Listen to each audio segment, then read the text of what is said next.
So I actually started just as a part-time job as I finished my GCSEs, and I was just looking for a part-time job, and I was like, oh, why don't you just come work here? And I was like, oh, okay, I wasn't thinking to be.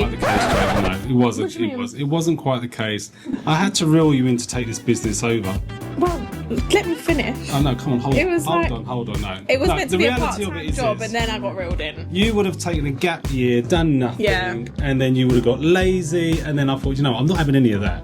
So, but look what's happened now. It's great. I know, 5 years later. Like father, like daughter. You know, generation number 3. Yeah.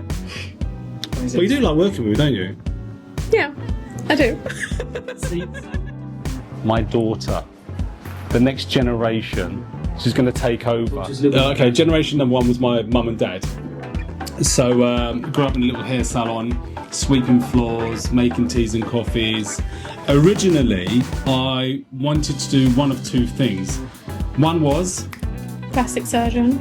and the other was graphic design. So I went down the graphic design route because of my love for photography. And then I kind of realised that, you know, it's all kind of connected, right? You know, like shapes, colours, and, you know, I couldn't see myself, you know, behind a desk all day long. So I kind of, I did a BTEC National diploma, passed, was on my way to uni, and I said, Dad, no, I'm going to be a hairdresser. And it just carried on from there. Even now, when clients sit in my seat, I know it sounds a bit cringy, right? But I have to make that client look good for my eyes. And then I have to give them away to their husband or boyfriends or whatever.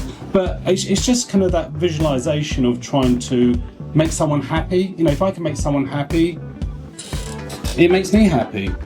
I suppose you're the same, right? Yeah. It's always the end result what makes you... Yeah, the end result, the satisfaction of making someone walk away and think, oh... And even when you look at that, you think, wow, that's good. That's a good job. You know, hairdressing is probably, I'd say, the best job in the world because it's social, it doesn't feel like work, you know, and also, like, to be honest with you, if you love your job so much, you don't get tired.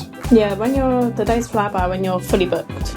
When you're sitting there doing nothing, that's when you're like, oh, yeah, it's like, it's long. Go on. But when you're back-to-back clients, it's busy, the day flies by.